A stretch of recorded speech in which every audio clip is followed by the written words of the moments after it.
Okay. And we are live. Hi. We are brought to you by this is time for the inevitable edition of the Wine O'Clock Report. Brought to you as always by wine. Yay. Because wine not. Why not? Cheers. Cheers. What are we drinking? We are drinking a white wine. Can you tell it's white? There in your... They can tell it's white. They can tell it's white. That's good. Well, we're drinking... You may remember, some of you folks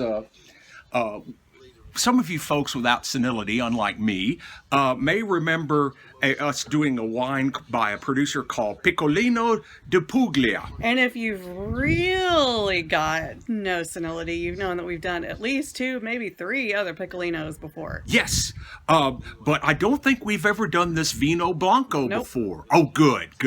I'm glad one of us does not have senility. Nope. And here we are. Here's the bottle, and it's pretty label, and here's the barcode. Up close and personal. You get that? Groovy. Barcode is brought to you by Walt. Walt, because Walt is Walt. He is Walt. He is Walt. Hopefully Yes. he'll see this one day. Yes, he will see it. Oh, I guarantee you he will see Great. it. Okay, now. What is this, by the way? This is Vino Blanco. Vino Blanco? Yeah, which means it's a blend. And A white blend, I bet, since it's called Blanco. so it's called Blanco. Yes, Blanco. Yes. And it says here the one that it does list. Oh, it's a Trebbiano. Trebbiano. You know, because usually when it says Vino Blanco, We haven't had a lot of Trebbiano types lately. no, that's a very good white grape. And you know what? It's a good introduction to an Italian white wine that is not Pinot Grigio. Everybody out there, I think, knows about Pinot Grigio. Just like in Italy, what happens? Everybody drink Prosecco. Everybody drink Prosecco You're in gonna Italy. make me do the Italian accent again. I'm afraid so. And why? Well, part of it, see, this is a two-pronged attack. We're enjoying a white wine right now. And within just about an hour or so, we're going to go inside and have some nice, wonderful, I found a neat recipe for oven-baked risotto. I love risotto. Oh, I do too. Do you know that Harry of Harry's Bar Cookbook of the famous Harry's Bar in Venice says you must whisk with passion I to have make heard a that. great risotto? Well, this one is baked, so it's sautéed first, so I went on ahead and sautéed with passion, and now I'm going to bake with passion. So there you go. What And did you saute it with?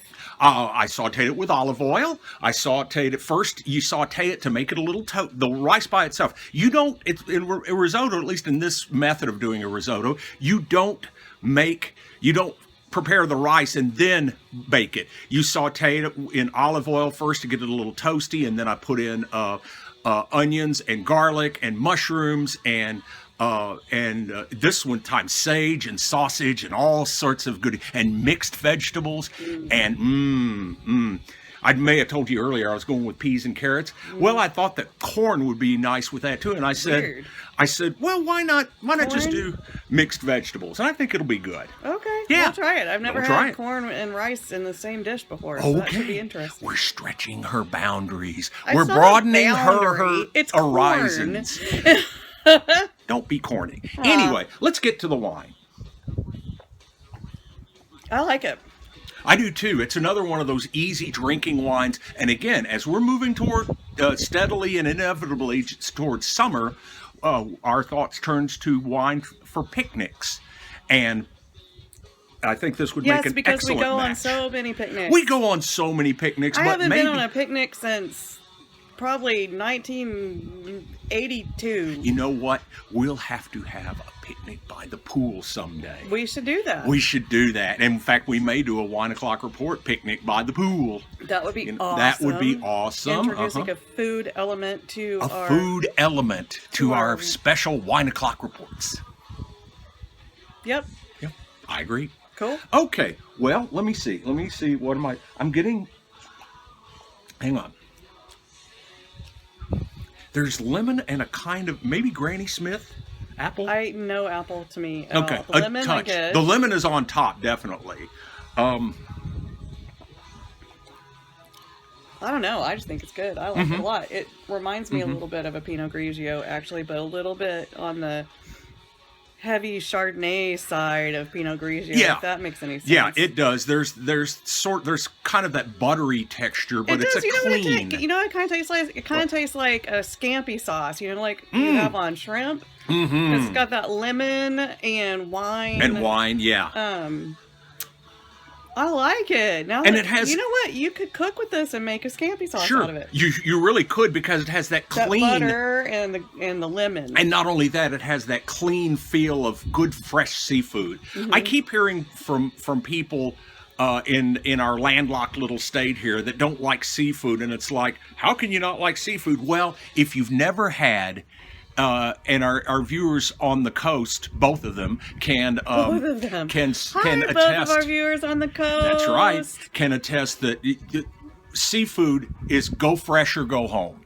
Oh gosh! Honestly, go fresh or go home. There's a new restaurant here in town, though. Blue Fish Fresh Market or something. Yes, actually, it opened a few months ago. Yeah. Well, that's pretty new. That's pretty new. Anyway, they apparently have really fresh, flown-in fish. Mm-hmm, mm-hmm. So we should probably go there. We should go there. Like soon. Yeah. Like maybe now. Yeah. No. Well, we're here we've got the risotto ready to bake. We've got the risotto ready to bake, and we've got this beautiful weather out here on the patio. Beautiful weather. Gorgeous weather. It's in the mid to upper 60s, and unlike yesterday, very little wind. There's the occasional gust as there is right now, but not bad. That's fine. Oh no! And the thing is that and the pool looks so good, except that it's too cold. I know it's still too cold. I didn't buy a heater this year like I was gonna. It's okay. And guys, if you don't have access to a pool, we're not trying to make you feel bad. The thing is that. We never thought we would have our own house with a pool either, but then thanks largely to my better half, we now can afford. That's her. We now can afford a pool, and we never thought. I mean, we had at one time an above ground pool, and those are nice fine. Pool. It was. Those are fine. I enjoyed that above ground pool we had when we lived in Garland, Texas. Yeah, but we don't anymore. So no, and I decided that the next time I had a pool, I wanted a real pool, an in-ground pool, and we got it. Right. We got it. It isn't the fanciest in-ground pool you've ever seen, but it's ours. It suits us just fine. That's like we've talked about this before. Because we bought our house relatively, for me, not for her, perpetually 29, but 28, but who's counting? But for later in life, the thing is that this is the first house. We've lived in houses before and apartments, but this is the first house we've ever owned. Owned. And used to, and as we talk about sometimes, we would sometimes look at HGTV, and it's like we weren't all that interested until we bought a home. And then, oh my God, we loved it. And thanks again to Walt and Jarvis and a few other people. Walt and Jarvis, yay! Yay! And and my brother Rusty, yay! Who advised me that, and I said, because I told them very naively that, when we buy our house, we're still going to want to go out every weekend. And they all looked at me and said, no, you won't. And we don't. We don't. We do like to go out. We do like to go out, but especially in the summer when there's rock concerts. That's right. When you get a house, your whole attitude changes. And it's like another piece of advice they gave me. Don't try. You want to do everything at once. You want to buy this. You want to buy that. You want to upgrade this and that. Mm-hmm. They said your house is your lifelong project. Don't be in any hurry to do anything. Part of the joy of home ownership is being able to add this year, this next year, renovate this, the following year. We've got a brand new house. We got nothing to renovate. Oh, I know. But still, we could add that heater at some point in time. And the bocce ball court. Don't forget the bocce ball court. The bocce ball court. And the she shed. And the she shed. She wants a woman cave. I want a she shed. Well, yeah, same thing. I'm gonna put my dolls in it. Of course, Mm-hmm. of course. And this will go wonderfully with the risotto that I have with sausage and sage and mushrooms and the rice. Risotto means rice. It's a particular kind of rice. It's a short grain or medium grain rice as opposed to your more typical here in the States long grain rice. Yeah. Long grain rice. I like risotto because it's all creamy tasting and usually involves mushrooms. I love mushrooms. Oh, I do too. Not raw though. I don't like raw mushrooms. No, she doesn't at all. But cooked mushroom is one of my very favorite things to eat. See, and this would be wonderful with that. This would play off all the ingredients of the risotto so well. And like any other perfect picnic wines, ham. You and the ham. Well, we never eat ham. Yes, we do. No, we don't. Yes, we do. No, we don't. Let me answer. We make Cubans.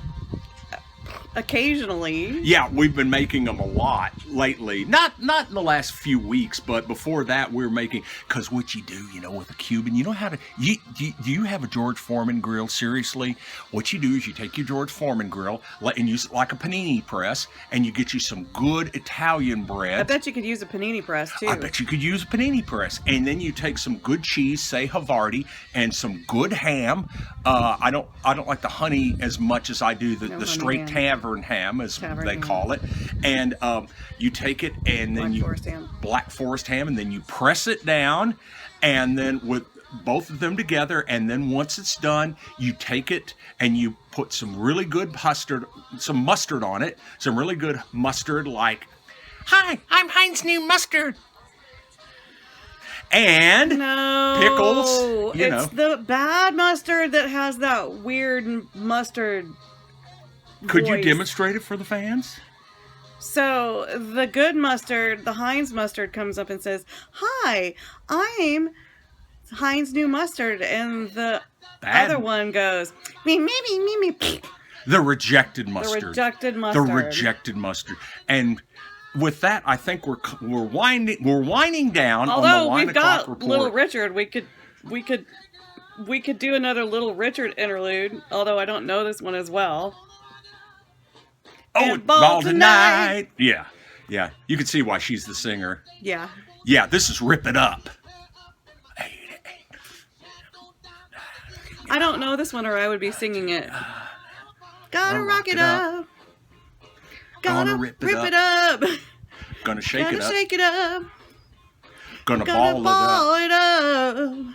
Gonna rock it up. And ball tonight. There we go. And Little Richard, just for you. What other wine report gives you wine and risotto and Little Richard? And homeowner tips. And homeowner tips. And with that, I think it's time to come to a conclusion of the inevitable Wine O'Clock Report, saying that just a touch sad. You may remember in a recent episode I did bye, and which I got from the Patty Duke show, and that was before our beloved Patty Duke passed.